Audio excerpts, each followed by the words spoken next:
नमस्कार दोस्तों, स्वागत है आपका अपने channel kids play to junior classes में। आज की इस क्लास में हम कवर करने वाले हैं क्लास 6 का चैप्टर 6 सजीव विशेषताएं एवं आवास का पार्ट 5। इससे पहले हम पार्ट 4 में अध्ययन कर चुके हैं सजीवों में जो प्रजनन होता है, सजीवों में उत्सर्जन, सजीवों में श्वसन के बारे में हम अध्ययन कर चुके हैं और सजीवों में जो उद्दीपन प्रक्रिया होती है उसके बारे में भी हम पढ़ चुके हैं। आगे इस टॉपिक में हम कवर करने वाले हैं पार्ट 5 में सजीवों में गति, कि सजीवों में गति होती है। तो सबसे पहले हम देखेंगे कि अध्याय 5 में हमने क्या पढ़ा था कि हमने जंतुओं की गति के विभिन्न तरीकों की चर्चा की थी। वे एक स्थान से दूसरे स्थान तक जाते हैं, गति करते हैं, उनके शरीर में अन्य प्रकार की गति भी दिखाई देती हैं। जबकि तो आपका पौधों के विषय में क्या विचार है? जैसे हमने तो जंतु के बारे में हम जान चुके हैं कि जंतुओं में गति होती है, तो जंतु सजीव होते हैं तो सजीवों में गति का लक्षण दिखाई पड़ता है। तो हम एक और जो सजीव और निर्जीव में वर्गीकरण करने वाले हैं सजीवों में गति के आधार पर। तो क्या होता है कि सभी पौधे जो होते हैं वो सजीव होते हैं और सभी जंतु जो होते हैं वो भी सजीव होते हैं। तो जंतुओं में गति होती है और पौधों में भी गति होती है, क्योंकि सजीवों में गति के लक्षण दिखाई पड़ते हैं। तो आगे देखते हैं आपका पौधों के विषय में क्या विचार है कि पौधों में भी क्या गति होती है, क्या वे भी गति करते हैं? पौधे सामान्यतः भूमि में जकड़े रहते हैं, अतः वे एक स्थान से दूसरे स्थान तक नहीं जा सकते हैं, परंतु विभिन्न पदार्थ जैसे कि जल है, खनिज है एवं संश्लेषित खाद्य पदार्थ जो हैं पौधे के एक भाग से दूसरे भाग तक संवहित होते रहते हैं। क्या आपने पौधों में अन्य प्रकार की गति भी देखी है? पुष्पों का खिलना एवं बंद होना। क्या आप याद कर सकते हैं? कुछ पौधे विभिन्न उद्दीपनों के प्रति भी अनुक्रिया करते हैं। तो कहने का तात्पर्य है कि इसमें पौधों का रहता क्या है कि पौधों में गति कैसे संभव हो पाती है। आप कहते होंगे कि पौधे तो एक जगह अगर जहाँ पौधा उग गया तो वहीं स्थिर रहता है या गति तो कर नहीं पाता है। ऐसा तो है नहीं कि इधर से इधर चला गया, फिर इधर चला गया, फिर इधर चला गया। नहीं, इनमें गति किस प्रकार की होती है? इनमें आकार में, इनकी अवस्था में परिवर्तन होता है, वृद्धि होती रहती है, इस प्रकार इसमें गति होती है। और इसमें गति क्या होती है? इसमें जो विभिन्न पदार्थ हैं जैसे जल हुआ, खनिज लवण हुए, कई प्रकार के संश्लेषित खाद्य पदार्थ हुए, तो इधर से क्या होता है, इनका अवशोषण करते हैं पौधे और अपने जो तने से लेकर के संश्लेषित जो पत्तियाँ होती हैं, असराएँ होती हैं, उनमें विभाजित कर देता है अपने खाने का। उनको जो खाद्य पदार्थ होते हैं उनको एक भाग से दूसरे भाग में क्या करते हैं, संवहन करते हैं। आगे आपने एक प्रकार से और गति देखी होगी सजीवों में कि क्या होता है, फूल खिलते हैं, सूरजमुखी का जो फूल है खिलता है, बंद हो जाता है। गुलाब का जो फूल है पहले कली में बंद रहता है, फिर उसके बाद देखेंगे आप तो कुछ देर बाद आपका फूल खिल जाता है, कुछ देर बाद और देखेंगे अगर आप तो वो फूल क्या होता है, मुरझा जाता है। तो इस प्रकार के हम देखते हैं कि पौधों में भी क्या होता है, गति होती रहती है, अवस्था के साथ परिवर्तन होता रहता है। तो क्या कहते हैं, पौधे सजीव होते हैं और सजीवों में क्या लक्षण दिखाई देते हैं, सजीवों में गति होती है। आगे हम समझेंगे सजीवों में गति के अंतर्गत कि हम कुछ निर्जीव वस्तुओं को भी गति करते हुए देखते हैं। तो क्या वो भी सजीव हैं क्या?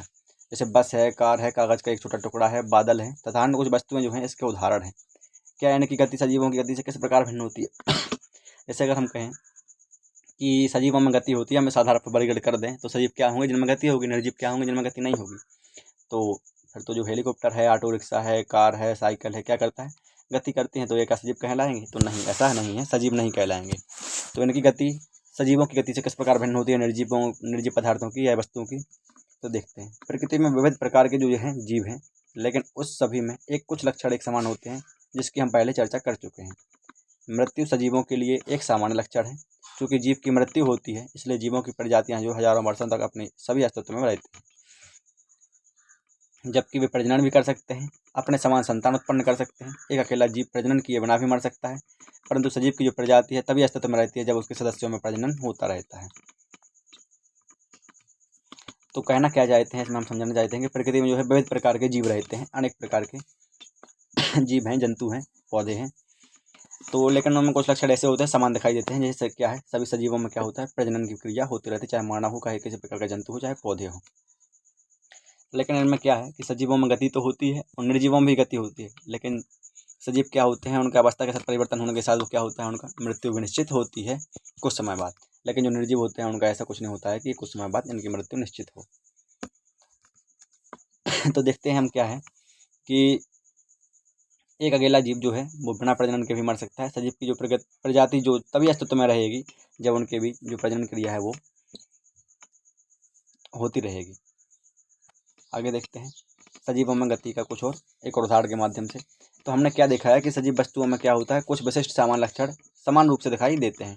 उन सभी में भोजन की आवश्यकता भी होती है, उनको उनमें श्वसन की भी आवश्यकता पड़ती है उन्हें, उत्सर्जन भी होता है सजीवों में, उद्दीपन की प्रति अनुक्रिया भी होती है, प्रजनन की क्रिया भी होती है, गति भी होती है सजीवों में, और उनमें वृद्धि भी होती है तथा उनकी मृत्यु भी होती है। इस प्रकार से हम कह सकते हैं कि सजीवों में क्या क्या गुण होते हैं।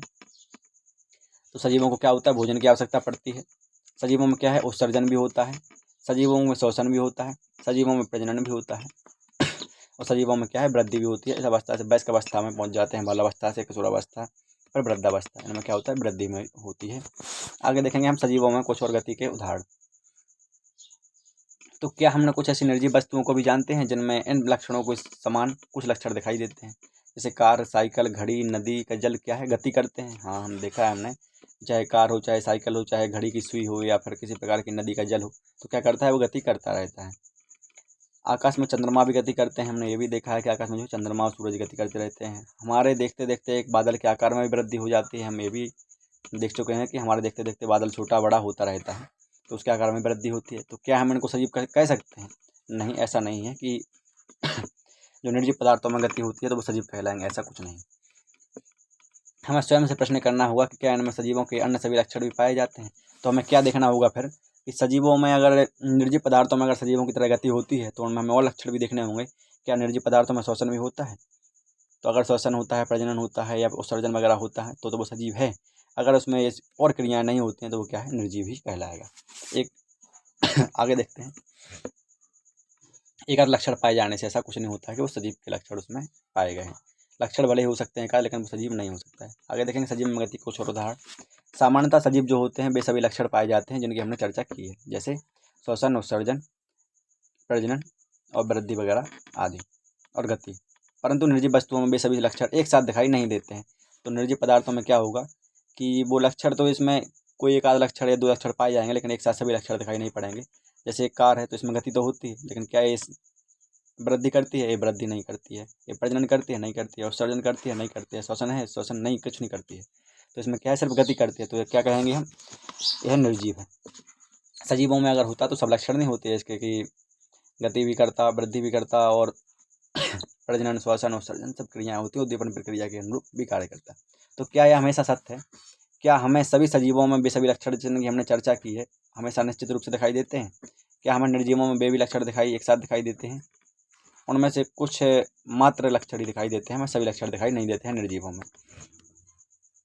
आगे हम देखेंगे सजीव में गति जो होती है उसके उदाहरण के तौर पर कुछ पौधों में, जैसे जो पौधे क्या होते हैं, सजीव होते हैं, उनमें गति किस प्रकार होती है। तो इस विषय को और अच्छी प्रकार से समझने के लिए आइए किसी बीज के विषय में विचार करते हैं। तो कुछ विशिष्ट उदाहरण देखें। जैसे उदाहरणतः मूंग का बीज जो होता है उसके बारे में क्या होता है, क्या यह जीवित है? यह एक दुकान अथवा भंडार के में महीनों रखा जाता है। तो अब जैसे देखा होगा, मूंग का बीज हो, किसी प्रकार का पौधे का बीज क्यों ना हो, तो वो दुकान में कई दिनों तक या भंडार में उसके कई दिनों तक रखा रहता है। फिर तथा उनमें कुछ इसमें कोई वृद्धि नहीं होती जब तक, जब जैसे दुकान या भंडार में या बोरी में कहीं भी बीज के रूप में रखा हुआ है तो इसमें वृद्धि नहीं होती है, अथवा जीवन के कुछ अन्य लक्षण भी दिखाई नहीं देते हैं। परंतु जब हम इन बीजों को मिट्टी में बोकर जल से सींचते हैं तो ये क्या होता है, पौधा बन जाता है।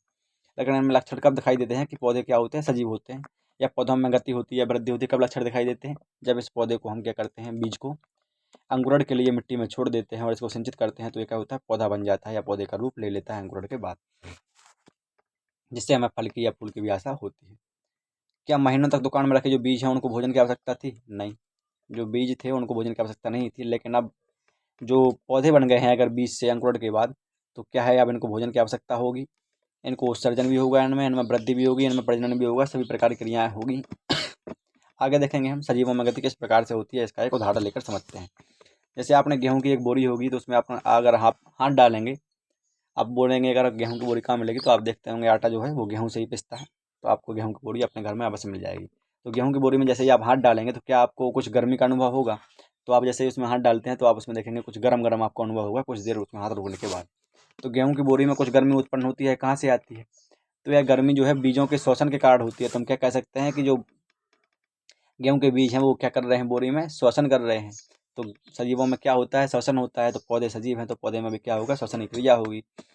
तो इसको हम इस प्रकार समझ सकते हैं कि गेहूं की जो बोरी थी उसमें कुछ गर्मी उत्पन्न हुई, वो किस क्रिया से हुई, पौधे में जो श्वसन हुआ उस क्रिया से हुई। आगे देखते हैं सजीवों में गति, तो इसका किस प्रकार समझेंगे, एक उदाहरण के माध्यम से इसको भी समझते हैं। तो संभवतः हमारे जो प्रश्न है, आखिर जीवन है क्या, इसके बारे में हम समझते हैं कि जीवन है क्या। इसका उत्तर देना इतना सरल नहीं है, परंतु अपने विचारों और पाए जाने वाले जीवों की विविधता को देखकर अचानक ही मुँह से निकल आता है, जीवन क्या है, बहुत ही सुंदर है, जिसमें श्वसन भी है, प्रजनन भी है, उत्सर्जन भी है, अनेक प्रकार की अनेक क्रियाएं इसमें है उद्दीपन प्रक्रिया के अनुरूप। तो जीवन क्या है, एक बहुत ही सुंदर है, जीवन एक मोह माया है।